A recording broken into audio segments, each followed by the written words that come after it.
Hello, everyone. I'm Kristen, the Disability Ally of NYC and host of my new series, DisabiliTea, which highlights the VIPs in disability, accessibility, all around Manhattan and beyond. And today I am joined by a British filmmaker named Edward Lovelace. Would you like for me to call you Ed or Edward? Either one is fine.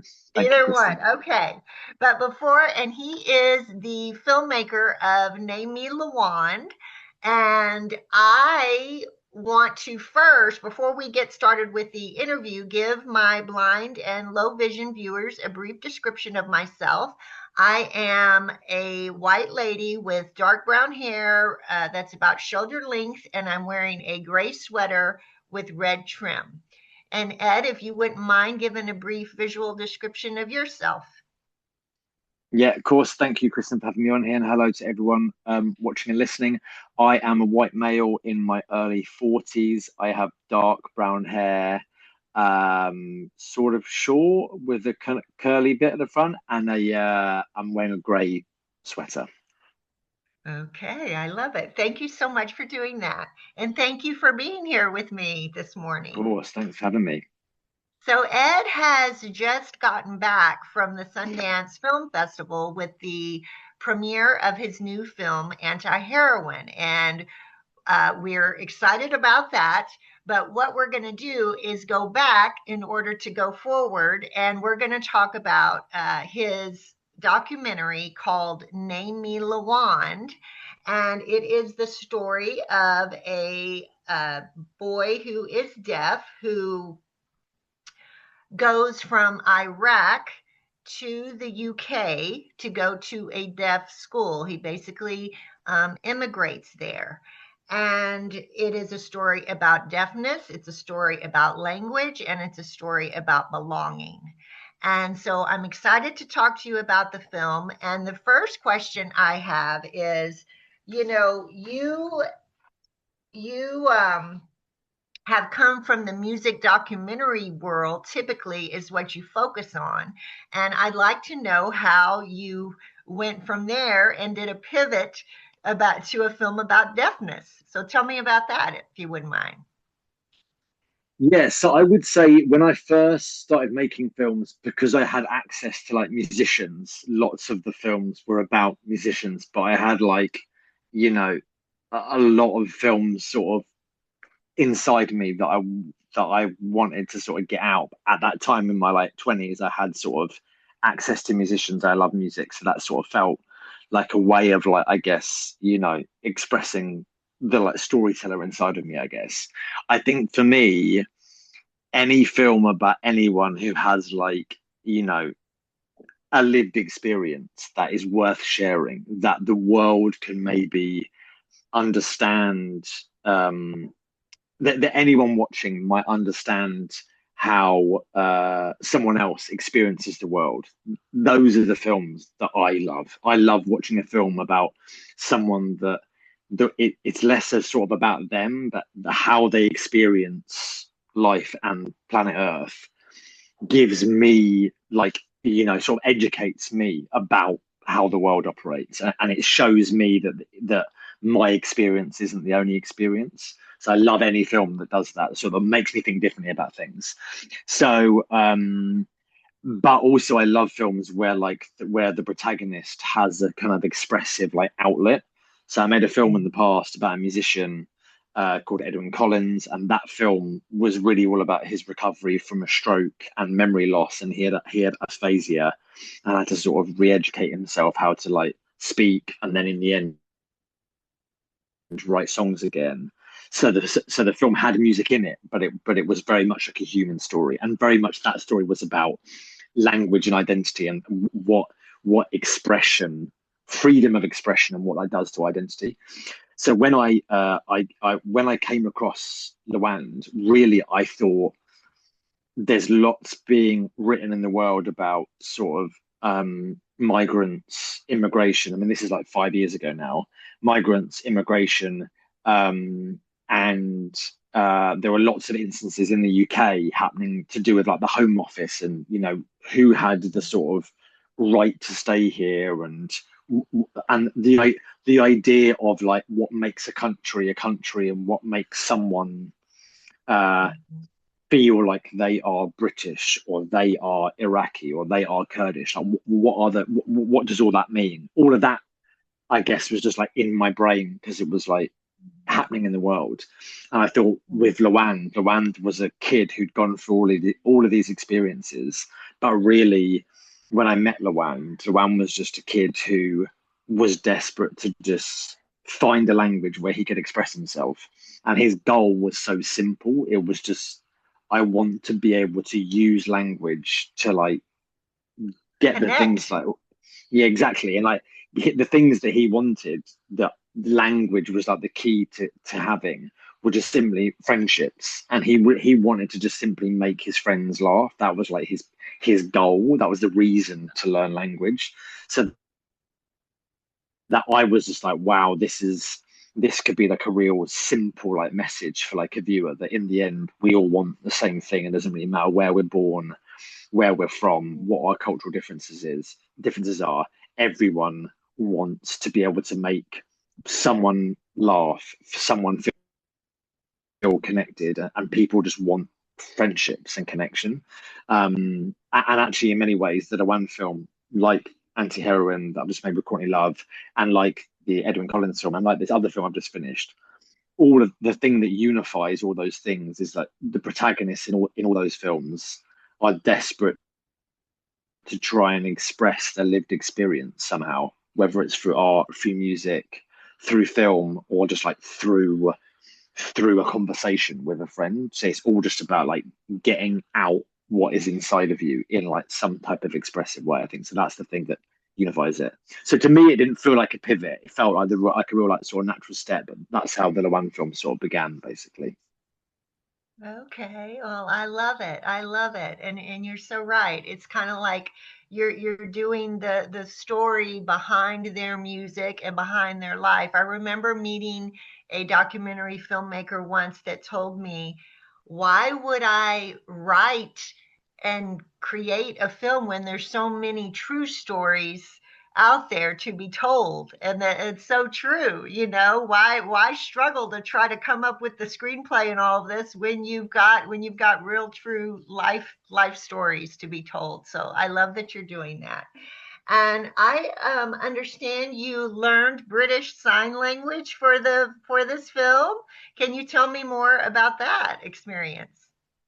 Yeah, I mean, I would say how I sort of see filmmaking is that like the process of making a film itself has to like have a great like worth to it for Mm, myself and the people that I make the film with. I always say like the film is like is a different it is an added thing at the end of the process, but the process mhm, of itself has to be its own kind of its own thing that like the people that I'm making the film about,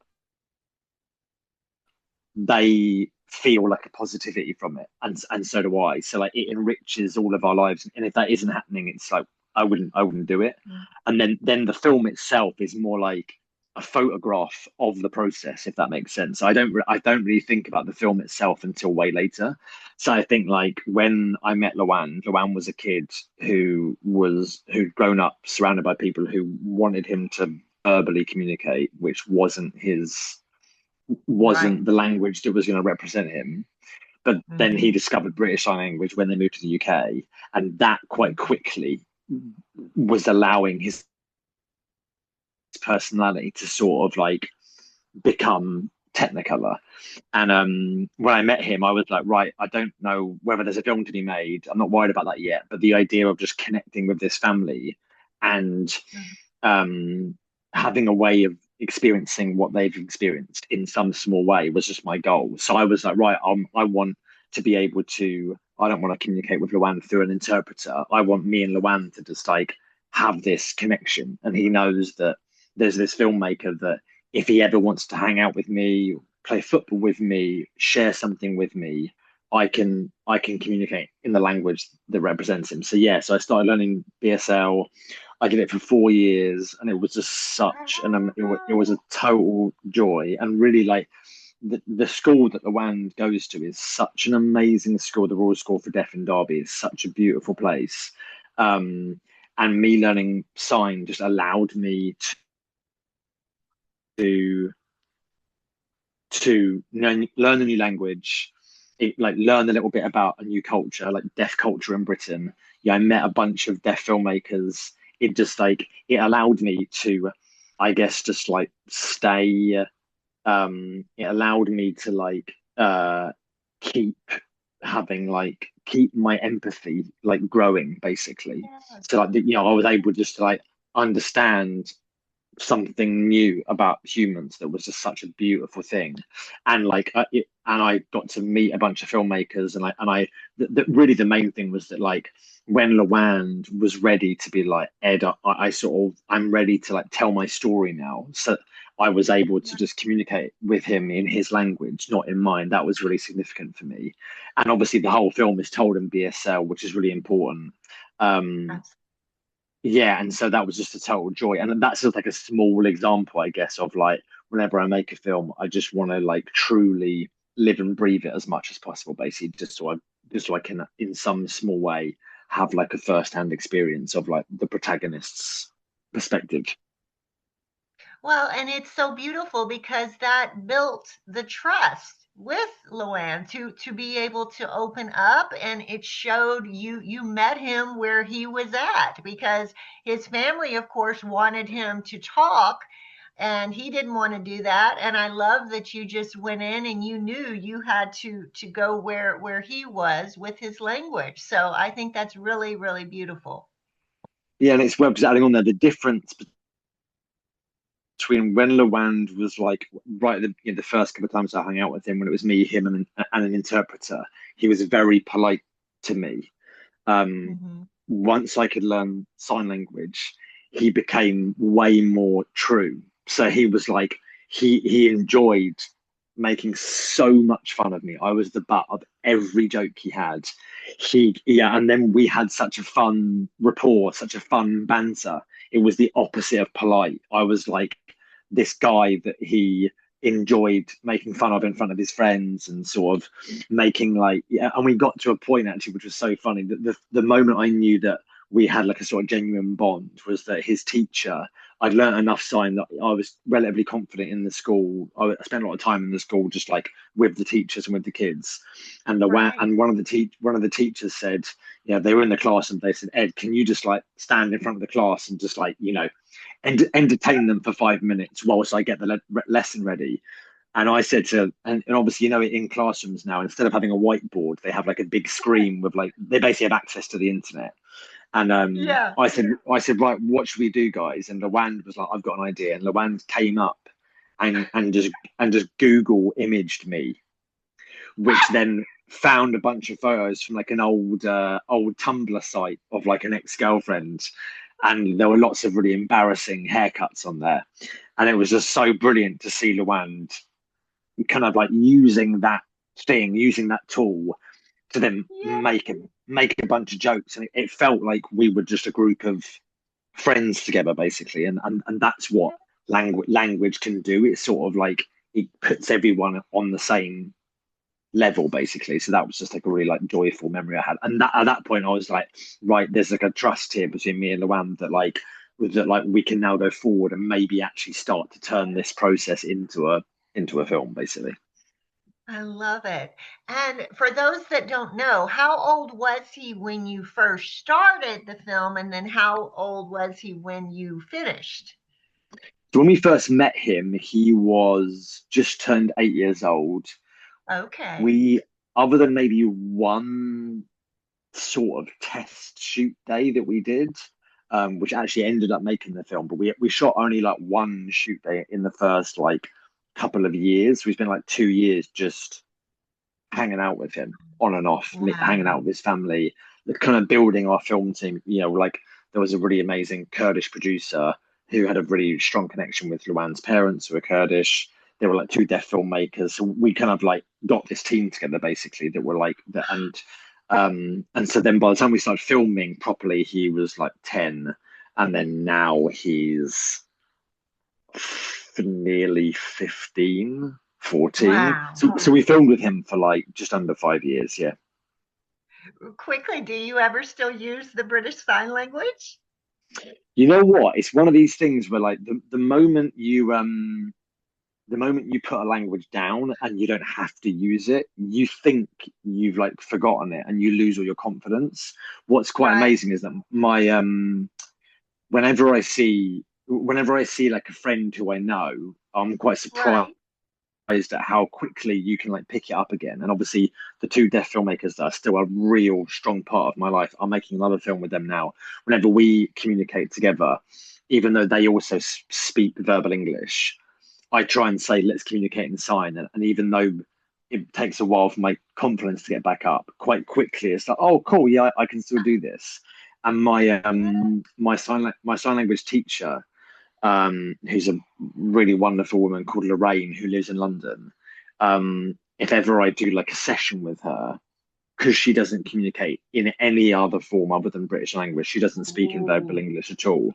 When I hang out with her, because I can only communicate with her in BSL, she's Uh-huh. always like, Ed, you haven't forgotten it at all. Come on. And then it does come back and it's like a real and it's such like a anyone who wants to learn a language, like learning sign language in whatever country you're from Right. is such a physical and like visual, joyous language. Like this, you have Yeah. such a fun way of expressing yourself. It's a beautiful language, so it's amazing.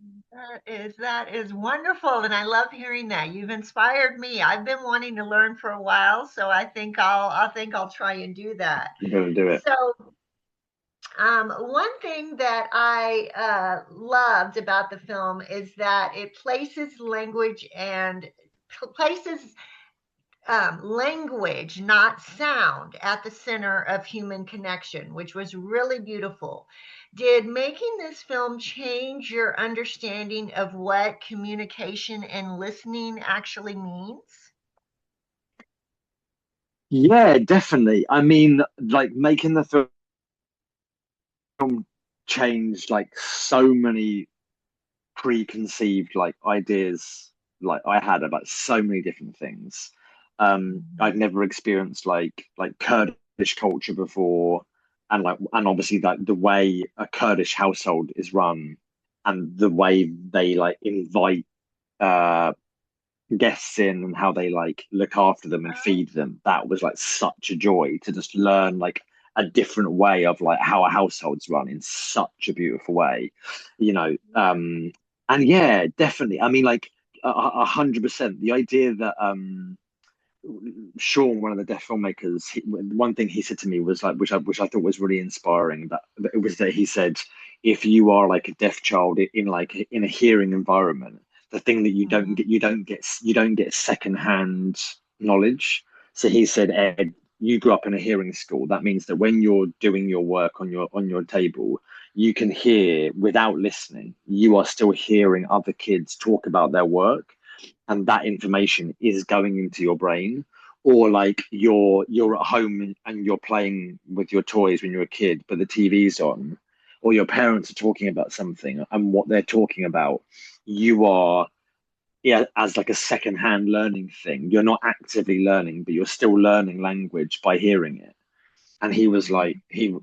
he grew up um as a kid who was deaf in a hearing household, and he said I didn't have any of that. Like if I wasn't being taught BSL, I wasn't learning any language because I couldn't have access to the sounds that my parents were making. That really made me think differently about what it like, basically the power of when a kid who's deaf and they go to a school that is exclusively BSL. Like Right, there's lots of schools in England where you have like you have lessons in BSL, but the school is a hearing school.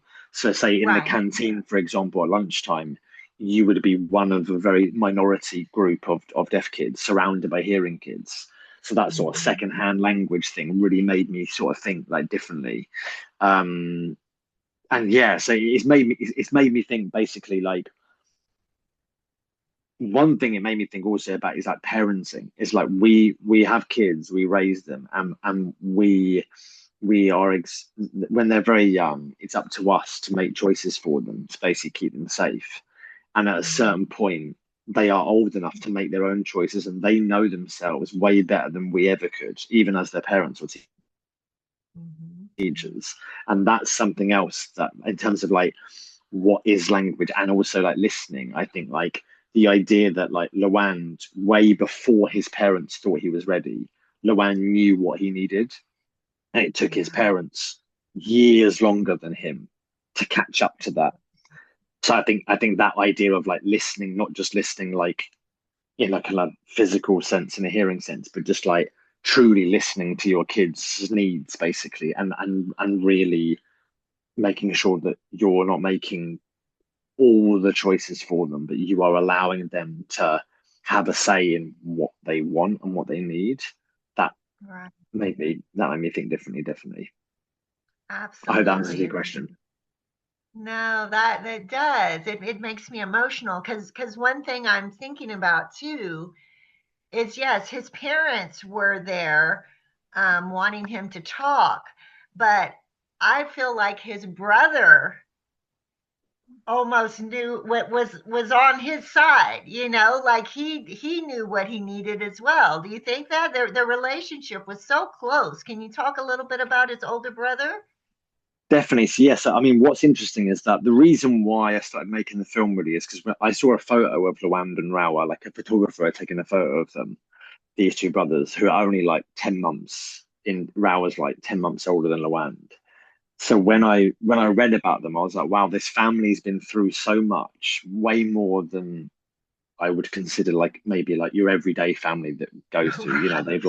They've left the country, they've basically been on the road for like a year. They've turned up to a totally like foreign country that they don't know whether it's a safe space. They don't know if they're welcome, all these things. And they've gone through it as a family. But when they were going through it, there wasn't a single like common language in the family. So how do they communicate about these big things? I'm from a really, really big family. We all communicate in verbal English, and we don't know how to communicate about anything. You know, as in like most families, it's really hard to actually communicate, even when Yeah. you have a common language. Whereas obviously in the Wan's family, I was like, wow, how is this family talking about these big things that are going on? So when I first met them, I quickly realized Rawa, Luan's older brother, he was like the sort of translator for all of the family. His parents spoke Oh, verbal Kurdish, but his parents didn't learn English when they first got to the UK. Obviously, not to not to say this is the case for everyone, but I think it's way harder as an adult to learn a new language.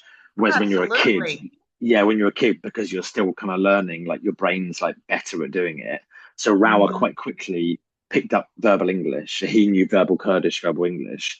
And then Lawan was learning BSL, but then Rawa picked up BSL super quick. And I think Lawan's parents obviously had like a preconceived, like kind of embedded idea of like Lawan needs to speak in order to sort of be normal and have access to like the world. Whereas obviously, like really, I think Rawa knew Lawan needs to Right. communicate in BSL. I think Rawa just knew like he's my little brother, like he's a different kid when he's communicating in BSL, and Rawa just picked it up straight away. So Rawa was the one person who could communicate with all of them. And Rawa was just like, so, I mean, the fact that Rawa had this younger brother who like was this point of interest for people. Like it was Lawand. Luan was the reason why the family left. Luan was the reason why they went to this, where he went to the school. Like Luan is sort of this superstar kid that everyone is very like drawn to. We made a film about him, and like Rawa is just like such a humble and like selfless kid who basically is like my little brother is amazing, and I'm all for this like attention being on him, and that's Rawa's like completely cool with that and very sort of proud of him. And they get on so well as like, and like, they're very different people, but Rao is just like, Rao is like my hero. I want to be like more. I think Rao has got a wisdom that he had at 12 that I'm still sort of striving to have. So yeah, so Rao really like, I think, I think as adults, sometimes the more we learn, the like less we know somehow, it's like, Ah, yes. when you're like, you put two kids together who are from different backgrounds, and their families have like different cultural beliefs. The two kids don't, they're not distracted by those things. They just like Yeah. connect over like, oh, they want to throw a ball together, or or it's like the connection is way more pure, I think. And the older we get, when we learn about the world, it feels like there are always like divisions and differences between us. But I think the beauty of hanging out with like younger people is like they seem less distracted by that stuff. And I think Raoul had no idea of, he had no opinion about Lawand wanting to learn BSL. He was just like, Lawand's now got friends because he goes to this school where they communicate in BSL, and Lawand seems happier. So I'll learn BSL too. So it was kind of like a simple, way more like pure choice for him, basically, which I think really helped Raoul's parents to see, oh, the way Lawand is with us when he was struggling to communicate in Kurdish, verbal Kurdish at home. But then suddenly Lawand and Rawa are sitting together, signing together, and Lawand's having all this fun with Rawa, but he can't do that with us. So I think that was like a key thing for the parents to sort of witness. And that was the beginning of them to be like, we're going to have to understand Lawand's needs in a Mhm. bit more of a like a deeper way if we're going to like, be able to communicate him basically. Well, and that in their in the parents' defense, they did. It was almost like a tough love approach. They knew he could make some sounds, and I, it not to defend them, but kind of like I understood what they were trying to do, and in their mind, they did think they were doing the right thing, to try to get him to talk. So, Exactly. Exactly, yeah, complete. And I'm definitely, I've got so many friends who are like, their dream is to be the best parent ever. I mean, that's their intention. right. And when they have a kid that has that has a different like lived experience than them, like basically when they have a kid that isn't exactly like them, that has their own situation, whether that's like how they experience the world or language or neurodivergency or whatever it is. I think the thing that scares parents, just from my experience, is that they just want them to be Mhm. like them so that they know how to parent them, which totally makes sense. If my kids were exactly like me, it'd be the easiest. That would be the easiest way to parent them. But when they're different from you, because you don't feel equipped to like look after them. Basically, I think that's Luann's parents. Their whole goal, I think they were desperate to do, was just to like give Luann every opportunity to just like have a full life. I think in order to Yeah. do that, they had to realize that we all experience the world in like a different way, basically. And Luann's version of a full life is different from theirs, basically. And then once they sort of understood that, they were like, oh wow, maybe actually we are also part of like we are also a hurdle in stopping Luan from just like Mhm. being free to be himself, basically. So once they sort of got on board with it, they understood that actually some of their choices were right for them, but not right for him, basically. Right. They thought they were trying to protect him. That's it, I think, is what Totally. was what they thought initially. Yeah. Yeah. So now for a tough part. And it is, like you said, this film you started making it 6 years ago, and the immigration and home office and all of that was already in full effect. And as you know now, we in the United States, it's where hardcore talks about deportation and all of that. So this film is still very relevant now, unfortunately. And an undertone of Luann's story is the threat of deportation, all while you're making the film. So I'm wondering how that factored into while you were filming, because you're not knowing how this is going to end. You know what? The thing that was like amazing about Luan's family was obviously that anyone who like doesn't anyone who call their like the building they live in like their home. You know, because I think Lawand's family wanted so desperately just to be able to be sort of settled. Like once they were, yeah, I think in their heads, once they were settled, you can like build upon that, can't you? But I think if the ground underneath you doesn't feel like your home, it's very hard to sort of like build things, like build relationships, build friendships, build community, and build like a sense of like momentum with your kids, basically. Like, you know, making sure their education is like right. If you don't have that stability, everything feels very like temporary. I think that's like of anyone going through that, it is unimaginably unsettling. I think all of your choices is like become painted with this color of like instability. So it's so hard, I think, to like just yeah, make those like put roots down basically. And I think what was amazing about Lawand's family is that they were able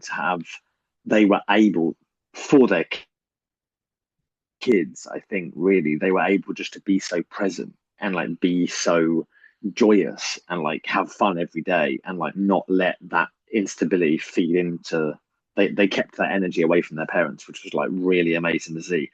And the way they were with us as a film crew, you know, they were so incredibly warm and fun and funny all the time with us. They were so hilarious to be around, that I think they they just coped like incredibly well. Obviously, by the end of the film, we didn't know what was going to happen, and I Right. think you know there's lots of it, or there's lots of parts of Iraq, their life in Iraq that they miss dearly. I mean, they gave up a really good life there that they had with a really they had all their family there. You know, like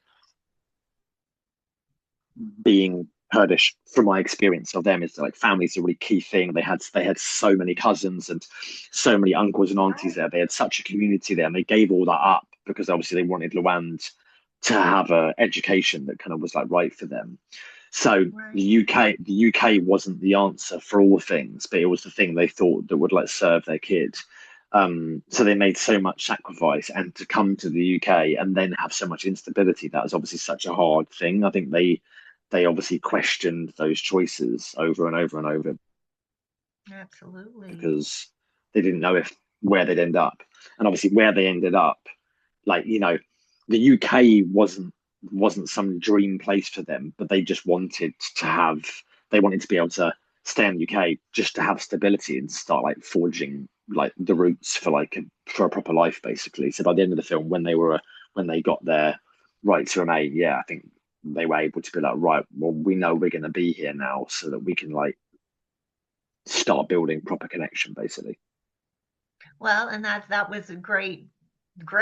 I'm very grateful for that for the film to be able to Oh, follow that definitely. process and it end Yeah. in a positive way. Um, so I lastly I was touched when I noticed the film was dedicated to your dad. And Mm. I'm wondering if you'd be comfortable talking about that and tell me a little bit more. Yeah, definitely. Nothing like unique there, like, you know, as in just, yeah, my dad passed away when we had nearly basically when we were literally in post-production of the film, and he was just like very yeah, the quote that is at the end of the film is something that he used to say, which is push out into the deep. It's some sentence that he'd heard somewhere, which basically was like, you know, be brave and go after the things that like you want to go after, basically. So that was something that he taught me. He was like a big dreamer with his like ambitions, basically. Oh, That's definitely like sort of rubbed off on me, and like the things that I think are important, even if they're like incredibly hard to like kind of create or reach. I've definitely got like a kind of sometimes slightly like what's the word, sort of like blue sky ambition, like kind of reach for the kind of like reach for the perfect thing and then like work very hard to sort of get there, which was definitely his sort of mantra. And so yeah, I just gave that quote to him, and obviously my family was going through that, so I thought that would be like a nice thing for them to see, basically, when they saw it at the premiere.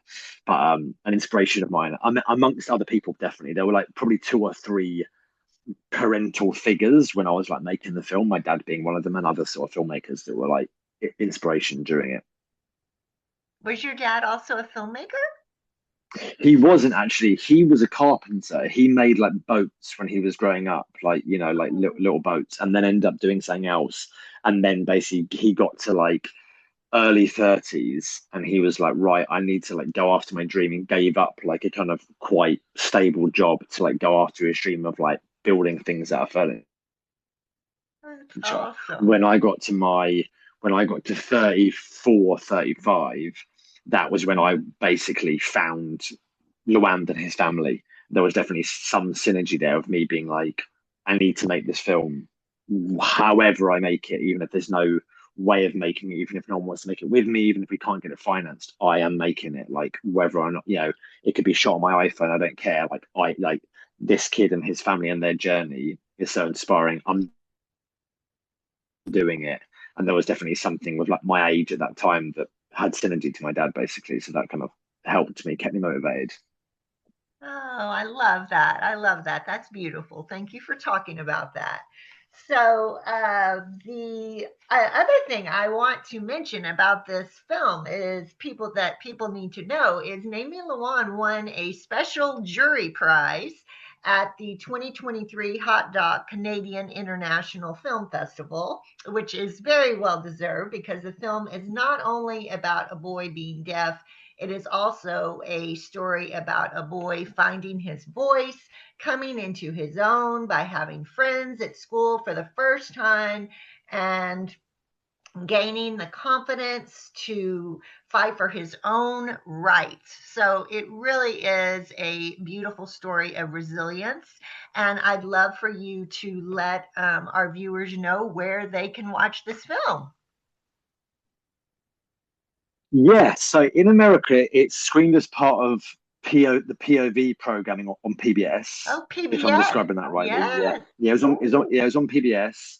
It was Emmy nominated as part of like as after it was on PBS, awesome. and where you can watch it now in the UK, you can watch it like on Apple, on Amazon. You can like access it that way, basically. I Okay. need to find out where you can watch it in the States. Let me figure that out, and we Okay. can like put it in the Okay. comments or something. Yeah, it must be available through a PBS online portal, maybe. I don't know, but let's find out.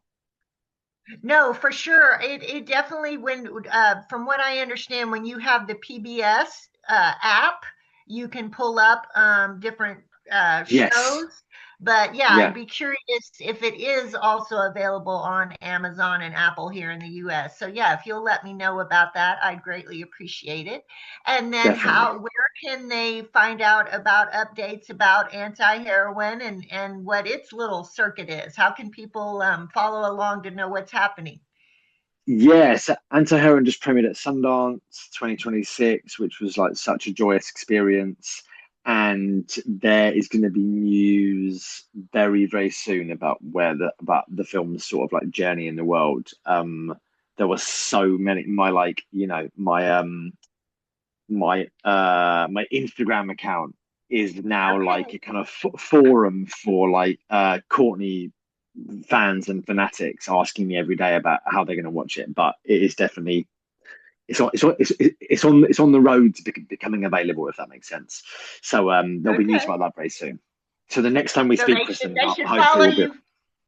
Okay. Well, exactly. Yeah, yeah, yeah, yeah, yeah, yeah. Not that I can tell anyone anything, but yeah, on my Instagram account, people like commenting and then re-commenting and re-commenting about where is it going to be shown. But hopefully I we'll have love news very it. soon. I love it. And it's Edward, is it at Edward Lovelace on Instagram? It it's actually EC underscore Lovelace. So EC, Okay. which is like yeah. Okay, perfect, perfect. And just, I can't remember if I said this at the beginning, but anti-heroin, just quickly tell them what it's about in case they don't know. Yes, Antiheroine is a feature documentary about the life and music of Courtney Love. It is a sort of it's like a love letter to the power of creating art and how art can like be a be a route out of things, and a route to places you're striving to get to. I love it. I love it. Well, thank you so much for being here with me Oh, today. thank And you, it was a Kristen. pleasure to meet you. And we will meet again to talk about Antiheroine and your other Definitely, projects, hopefully soon. Thank you again. definitely, definitely. Bye. Oh, thanks, Kristen.